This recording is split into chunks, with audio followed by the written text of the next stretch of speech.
So I've been hearing some stuff lately from people saying they're getting a little tired of unboxing videos. Unboxing videos aren't as fun as they used to be, that kind of thing. It's hard to know sometimes because you get, I like to call it the vocal minority. You get like a few people. You do a video and it gets, say, 30,000 views, and if you have like even 100 commenters all saying that, that's still just a small percentage of 30,000. So it's hard to know. But I've been thinking about it and thinking, maybe it doesn't have to be an unboxing video every time. Maybe we can kind of wait and just do sort of a hands-on video or a review. But then this happens. 2 boxes. What's going on, everybody? I'm Noah from TechnoBuffalo.com. I got the Kyocera Echo from Sprint today. It hits on April 17th for $199.99 on contract after rebate. $199.99. Today's the 13th. Got it a few days ahead of time. Thanks to the folks at Sprint for sending it out. And I opened up the FedEx package, and there are 2 boxes. And so it's like a sign that I'm supposed to do an unboxing. It's kind of a dual unboxing video. I don't know how this is going to work, but I'm going to try it. I think, it's the whole dual thing, the dual screen phone, dual unboxing. There's a website up on Sprint. They have a microsite for pre-ordering the site, and it says pre-ordering the phone. It says we challenge you to a duel, D-U-A-L, and there's a little animated gunslinger, like a duel. Anyway, all right. So here we go. Dual unboxing. We'll unbox the big box first. Inside box number 1, you get the phone and what looks like probably a media guide on the flash drive. Here's the phone itself. Here is a lot of styrofoam. Here's nothing. Oh, I see. So this was supposed to be in here, I bet. This is probably just the media kit with the, and this was supposed to be, but this doesn't fit. Maybe somebody cut it wrong. Maybe when they ordered these custom foam inserts, they were all cut wrong, and the retail box one fit, and that's why they sent it out. Here I was thinking it was some kind of high concept dual unboxing thing, but maybe they just messed up when they cut it. So did they send me 2 phones? Now let's look inside box number 2. It's a box. Now it's a triple unboxing. And inside of this box, oh, it's empty. So no, I only got 1 phone. I thought I was going to have 4 screens across 2 phones. But inside here, there's the USB cable, there's the power adapter, and there's the infamous second, this is the second battery charger external battery, because a dual screen phone means eating up a lot of battery power. Here's the phone itself, the Kyocera Echo, and I'll tell you what, I don't even know what to make of this thing. I have to learn how to use the latch. It's an Android based phone, Android 2.2 Froyo, with 2 screens. It's unique, that's for sure. Sprint has never, and as long as I've been covering mobile tech, which is a little over 5 years now, Sprint has never been afraid to take chances and to try to be innovative with their products and that, their services and everything. So, way back when it was the backflip phone, or not the backflip, the upstage. It was a music player on one side, phone on the other. It was like a mullet, business in the front, party in the back. Now it's the Echo. It's a dual screen phone with this crazy hinge design, and the deal is that it runs some apps in full dual screen mode, so it's almost like a little mini tablet. You've got Android 2.2, and it's stretched across the whole thing, and you can turn it. Does that have an accelerometer? Yep, you can turn the phone and stretch it across this way. Stretched across the whole thing. I'm so professional. It's stretched across both screens. So you've got, this combination dual screen setup, and they redid Android 2.2 to fit the dual screens here.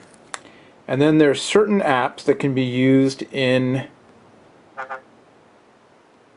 the battery's dead already. Certain apps that can be used in the full-on, 2-screen mode, and certain apps that are customized to kind of take advantage of both screens at the same time. So, alright, so I have to set up the Google account and all that stuff. See, this is why unboxing aren't as cool anymore, because you have to get these things all set up, and you can't just get that set up, right out of the box. It takes a few minutes.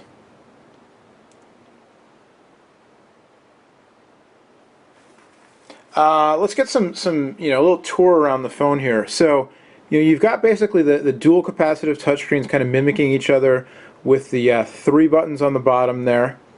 The 3 capacitive touch buttons for home, menu, and back. And then you can learn how to use this flip properly. Then you can close it up and just go into single screen mode. When it's closed up, it's a thick phone for sure, thicker than, smarter than your average bear. Here, I'm going to get another phone. Here's the Thunderbolt, which is also a giant phone. Single screen, 4-inch screen. Definitely not a small phone, but you can see the Echo much thicker than the Thunderbolt. Anyway, on top here, there's nothing. There's the hinge. On the left spine, you've got a 3.5mm headphone jack. You've got a card slot. You got your power button. You've got a rocker switch. You've got a USB port. On the bottom, nothing here. Just a little Qualcomm 3G CDMA. It's a 3G phone, not 4G. On the other side, again, just your all your controls are on the one spine here, because the rest is taken over with the hinge and all that stuff. And then on the back, you've got your camera, 5 megapixel with a flash, autofocus, 720p HD video capture, and you can use your dual screen kind of as a little mini laptop mode, or flatten them out into tablet mode. To launch a second application, touch both screens at the same time after tapping OK. So I think what you can do, let's go home, and get this locked in. So you can touch both screens at the same time. Oh wait, no, I see. Let's get back to where we were. And now, touch both screens at the same time. And now I can launch a second application. So I could have ViewQ. So I can have my browser going down here, and then separate to that I can have ViewQ, which is the customized YouTube app, going up there. Just all kinds of craziness going on with this device. I will say, sort of out of the box here, that obviously I'm gonna have to spend some time playing around. See, this was bad. I got suckered into the unboxing app. But if there's unboxing video, but there's any phone that shouldn't have an unboxing video, it's this thing, because really I need to spend some time figuring out what is going on with the 2 screens and which apps work across both, and all the different configurations here. But basically, let's touch this again and see what happens. Now we're back across to the. Now I'm back. I've got just it's all very interesting. That's all I can really say right now. It's very interesting, very interesting, very interesting. Basically, just out of the box, a couple things I'll say about it. The snap on the hinge feels pretty solid, and it definitely locks in and locks out. It's definitely, you can tell when it's locked into tablet mode or when it's open, and then it snaps nicely into this laptop style mode as well. And I could see using this. I'll have to try out the email app. I could see using this with the typing down here, and viewing your message pane up there. Just like that, just like that. But I have to configure my email account, so I'll do that offline. Obviously, it's a thick phone. It's not going to be for everybody. There's a lot of bezel in between the 2 displays when you're in tablet mode. And even just looking at this little, tip button there, the Kyocera Echo 2 displays provide you with more possibilities as a phone or a tablet.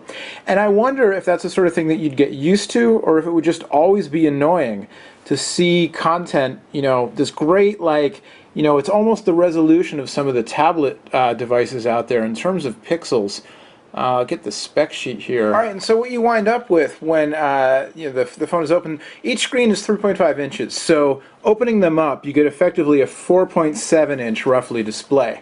And the combined resolution of both screens is 960 by 800. So you're on par almost with, iPad is 1024/768. So 960 by 800, a little different proportions and whatnot, but you're almost at a full tablet size in terms of pixels. But the problem is that nice giant screen feeling is broken up right there. And, so you're sort of, if we go back to the web browser here and, load up, let's not load up that, yeah, let's load up, this screen. And so we load up a screen here, and you know, we want to zoom in and out. Is this a... oh, this is a mobile. Trying to make a point here, people. Oh, alright, and then so here you've got, you know, the keyboard only spans, doesn't span all the way across. So let's go back into, let's tilt it and go into this mode. TrueHoop has been my standby for a website that loads up in non-mobile mode.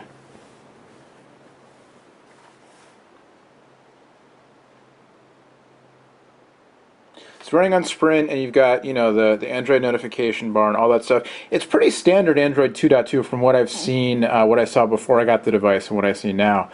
Anyway, so here's TrueHoop opening up, and you know, if we're gonna,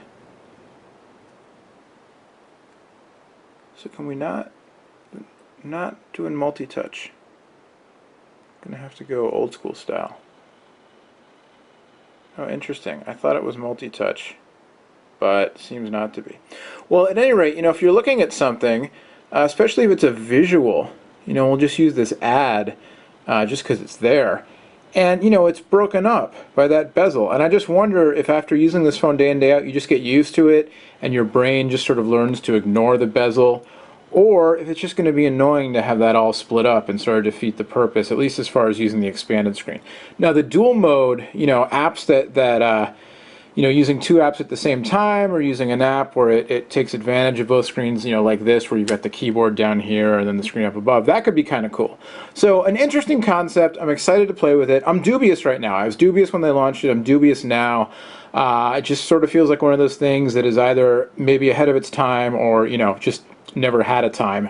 But I'm withholding. I shouldn't have even said that, because I want to withhold judgment until I use the device for a while.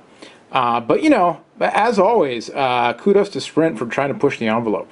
With the Kyocera Echo, the amazing dual screen phone with 2 boxes that turned into 45 boxes, and its own external battery, extra battery, external charger that it had to come with in the package because 2 screens take up so much power.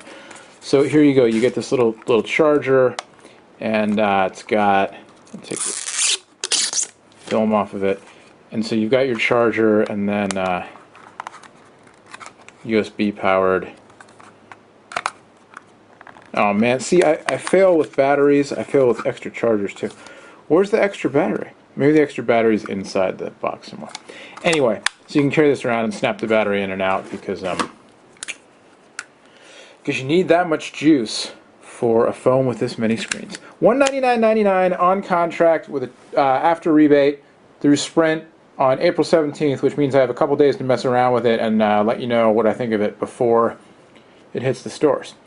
Much, much more on the Echo and, you know, the old-fashioned one-screen phones over on TechnoBuffalo.com. And, of course, on Twitter, you can follow us at TechnoBuffalo. I'm at Noah Kravitz. John is at John4Lakers. Sean, Emily, welcome Adriana. Adriana just signed up. My old pal Adriana just joined up with TechnoBuffalo this week. Very excited about that. Thumbs up. Joey, Jack, John. We got a lot of people named John. You can follow us all on Twitter. Just go over to the website, hit the editors link, and that'll tell you how to track us all down and stalk us on Facebook and Twitter and all that stuff. Till next time, my name is Noah. Bye-bye.